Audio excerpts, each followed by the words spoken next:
안녕하세요. 김다니엘입니다. 부산 세계로교회 손영보 목사님이 9월 8일 구속되셨습니다. 구속영장을 발부한 부산지법 판사는요, 구속 사유로 도망칠 우려가 있다는 이런 사유로 구속을 했습니다. 근데 여러분 이거 아시기 바랍니다. 교인 수 자그마치 1만 명 이상 되는 대형 교회 목사가요, 도주를 한다고요. 그거 있을 수 없는 일입니다. 그런데 도주 우려가 있다고 판단한 부산지법의 그 영장발부 판사의 판단을 말입니다. 그 판단의 진위를요, 우리는 의심해 보아야 된다는 겁니다. 이것은요, 그동안 부산 세계로 교회가 그 hin신 팬데믹 때 말입니다. 정부가 기독교 교회 그 폐쇄 명령을 내렸지 않습니까? 그런데 부산 세계로교회 손 목사님은요, 정부에 협조를 하지 않고요, 계속해서 대면 예배를 드렸습니다. 그래서 6차례나 행정명령까지 받았습니다. 그리고 그 후에도요, 부산 세계로교회 손 목사는요, 세이브 기도회를 조직하고 전국을 돌면서 그렇게 정치색을 드러냈습니다. 아마 그 이유가 아닐까 저는 그런 생각을 해봅니다. 명목상의 죄는요, 선거법 위반입니다. 그러나 목회자가 정치적 견해를 그렇게 밝혔다고 해서요, 구속된다는 건요, 한국 교계가 지금까지 헌정 질서에요, 한 명도 없었다는 거 여러분 아셔야 합니다. 그래서 한국 교계와 그 사회에요, 큰 충격을 주고 있다는 겁니다. 이는 헌법이 보장하는 종교의 자유와 표현의 자유를 심각하게 훼손하는 그런 과잉 조침이 분명합니다. 현 대한민국은요, 정교 분리의 원칙이라는 그 해석을 두고 말입니다. 종교는 정치에 참여하면 안 된다는 것으로 그런 잘못된 프레임이 씌워져 있습니다. 그리고 한국교회 목회자들 역시요, 이 잘못된 프레임이 옳다는 것으로 그 잘못 인식하고 있다는 겁니다. 그래서 저는 안타깝습니다. 더 안타까운 것은요, 이외에도 비록 그 참고인으로 부른다고는 합니다만, 소환한다고 하지만요, 극동방송의 그 김장한 목사님 말입니다. 이분 연세가 현재 90세를 넘긴 걸로 합니다. 그런 고령의 한국 그 개신교계의 그 상징적인 그 목회자거든요. 그런데 이분을 소환하려는 의도는요, 분명히 망신 주기가 아닐까 저는 그런 생각을 해봅니다. 이외에도 순복음교회 그 압수수색한 거 여러분 알고 계실 줄 압니다. 이런 일련의 그 기독교에 대한 탄압 말입니다. 이 모든 것은요, 그 기독교라는 그 공산당, 그러니까 사회주의로 가는 데 있어서 말입니다. 잠재적 반대 위험 요인을요, 길들이기 내지 종교 탄압의 목적이 있지 않나 저는 합리적인 그런 의심을 해봅니다. 아직까지 손 목사님이나 순복음의 압수수색, 그리고 김장한 목사님에 대한 그런 이런 사태를 두고 말입니다. 이런 사태를 지켜보고 있는 한국 교계는요, 정말 조용하기만 합니다. 계속해서 이렇게 침묵하고 있어서 될 일은 분명히 아닌데 말입니다. 침묵으로만 일관하고 있다는 겁니다. 자그마치 한국 교계 그 교회 숫자가요, 자그마치 5만여 개 정도 됩니다. 그리고 수백 개의 교단이 있고요. 자그마치 장로교 군소교단까지 다 합치면요, 장로교 교단만 해도 400개 이상 됩니다. 그리고 개신교의 그 수십 개의 연합 그 교회 단체도 있지 않습니까? 그런데 그 흔한 성명서조차 나오지 않고 있다는 겁니다. 이런 것으로 볼 때요, 한국 교회는 말입니다, 이미 죽은 교회라는 겁니다. 이미 벙어리가 되고만 한국 교회는요, 5만여 교회 숫자와 1천만 이상의 성도를 자랑하고는 있지만요, 사실상 죽은 교회나 다름이 없다고 저는 판단을 합니다. 계속해서 이렇게 침묵으로만 일관한다면요, 다음은 분명히 순복음교회 이영훈 목사, 운정 참종교회, 뭐 광주 안디옥 교회 등등 말입니다. 정권을 비판하는 교회를 하나둘씩 분명히 손볼 것이 저는 뻔하다고 생각합니다. 종교를 탄압한다는 것은요, 공산당이나 할 수 있는 짓입니다.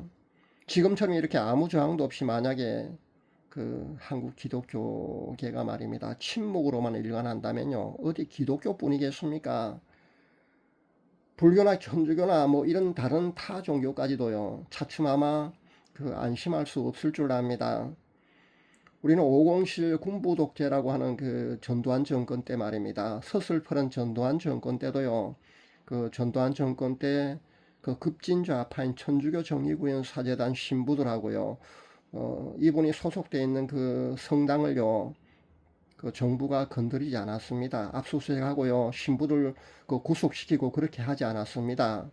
근데 이 정권은 말입니다, 취임한 지 이제 3개월밖에 되지 않은데요, 교회를 압수수색하고요, 현직 목사를요 구속한다는 것은요, 정말 있을 수 없는 일이라는 것을 여러분 아셔야 합니다.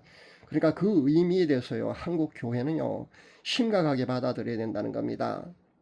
최근에 그 네팔에 혁명이 일어난 거 여러분 아마 보고 계실 줄 압니다. 우리가 생각하기에 여러분 후진국이라고 생각하는 그 네팔의 젊은이들에 의해서요, 네팔 공산당이 붕괴되었습니다. 우리가 생각해요, 그들은요, 경제적으로 비록 후진국입니다만 의식만큼은요, 우리나라보다 훨씬 낫다는 그런 생각도 저는 해봅니다. 물론 최근에 말입니다, 우리나라에서도 그 명동에서 자유대학 소속의 그 젊은이들이 집회를 여는 것을 저는 보고 있습니다. 비록 소수고요, 미미하긴 합니다만은 저는 그래도 이 젊은이들의 그 집회를 보면서 말입니다, 그래도 약간의 희망을 가져봅니다. 저는 4050 세대는요, 이미 희망이 없는 세대라고 합니다. 그런 판단을 합니다. 만약에 제 이 말씀에 기분 나쁜 그런 4050 세대가 있다면은요, 그분은 아마 대단한 사람이라고 저는 생각합니다. 왜냐하면요, 거의 그 4050 세대는요, 이념상 그 좌로 클릭되어 있는 그런 그 세대거든요. 그런데 그 중에서도요, 좌로 클릭되지 않고 우로 클릭되어 있는 그런 4050 세대라면요, 그런 사람이라면요, 그 사람은 정말 대단한 사람입니다. 올바른 가치관과 국가관을 가지고 있는 그런 사람이라고 보시면 됩니다. 그러나 전체적으로 봤을 때 말입니다, 4050 세대는요, 이미 희망이 없습니다.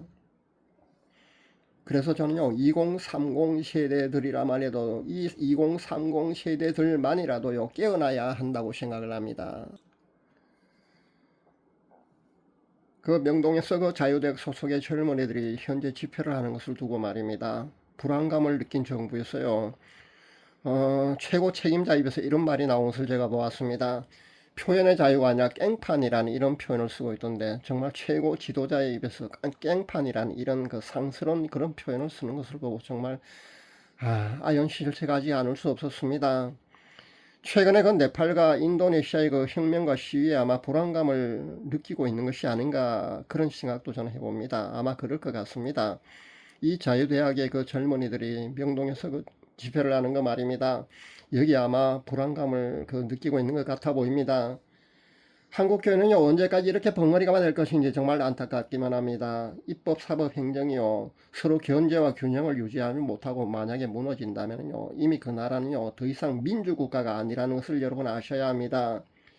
이미 우리나라는요, 입법이 현재 검찰청까지 없애는 그런 법까지 개정하고 있지 않습니까? 그렇게 사법까지 그렇게 장악하고 있습니다. 그래서 저는 거의 희망이 없다고 판단을 해봅니다.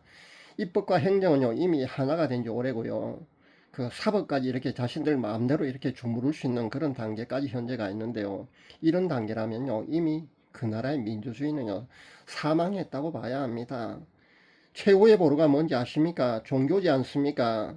일개 국가가, 그 사회가 지탱하고 유지케 하는 그 최후의 보루는요, 바로 종교입니다. 그 최후의 보는 종교 탄압마저 이렇게 벌써 시작되고 있는데요, 언제까지 이렇게 꿀먹은 벙어리 마냥 종교계는요, 침묵만 하고 있을 것인지 저는 안타깝습니다.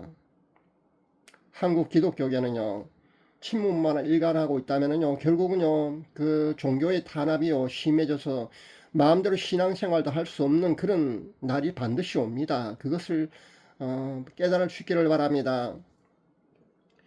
사랑하는 여러분, 그 문재인 정권 시절에 말입니다, 흰신 팬데믹 때요, 교회를 폐쇄했습니다.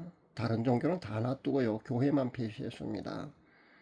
근데요, 처음에 이 교회 폐쇄하는 그 행정을 정책을 말입니다, 실행하려고 주도한 사람 말입니다, 정부의 책임자가 말입니다, 처음에는 걱정을 했답니다. 한국 교회가 반발하고 일어설까봐 두려워했답니다. 그런데 이 정책을 실행하니까 말입니다, 교회를 폐쇄하는데도요, 아무도 한국교회 목회자들이요, 정없이 고분고분 잘 따르거든요. 그런 것을 보고 말입니다, 계속해서 그렇게 교회 폐쇄를 강행했다는 그런 후문까지 나중에 도는 것을 제가 보았습니다. 지금처럼 말입니다, 한국교회가 이렇게 비겁하게 침묵으로만 일관한다면요, 계속해서 이런 벙어리만 되고 있다면요, 종교 탄압을 넘어서 아마 더 큰 불행한 현실이 우리 앞으로 당겨질 것이 분명합니다. 5만여 교회 중에 배도에 가담되어 있지 않은 한국교회 겨우 500여 교회밖에 되지 않습니다. 5만여 교회에 500개의 교회 정도라면요 1%밖에 되지 않지 않습니까? 그러니까 1% 교회만이요 순수한 참 믿음을 지키고 있고 99%가 배도하고 있는 이런 한국 교회 이런 현실 속에서 제가 기대를 한다는 것 그 자체가 아마 어쩌면 잘못된 것인지도 모르겠습니다. 그러나 저는요 한국 교회 그 1%에 배도하지 않은 한국 교회 그 살아있는 순수한 믿음을 지키고 있는 그 한국 교회에 저는 희망을 가져봅니다. 1%의 살아있는 한국 교회가요 그 이 사회를 진리와 정의를 지키는 불씨가 되어 주셨으면 참 좋겠다는 그런 생각을 합니다. 이 살아있는 교회의 목회자들 역시 아마 살아있다고 저는 생각하거든요. 그래서 저는 한국 교계가 살아나는데 불씨가 바로 이분들이 되어 주셨으면 참 좋겠다는 그런 생각을 해봅니다. 아프리카 대평원의 한 무리 영양떼가 한가로이 풀을 뜯고 있었습니다. 사자물이 몇 마리가 그 중에 영양 몇 마리를 사냥해서 그렇게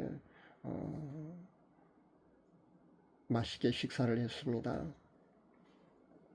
이렇게 사냥한 동안 잠시 동안 영양떼 무리는요 동료가 있었습니다. 그러나 어느 정도 시간이 지나니까요 다시 대평원은요 조용하고 평화로워졌습니다.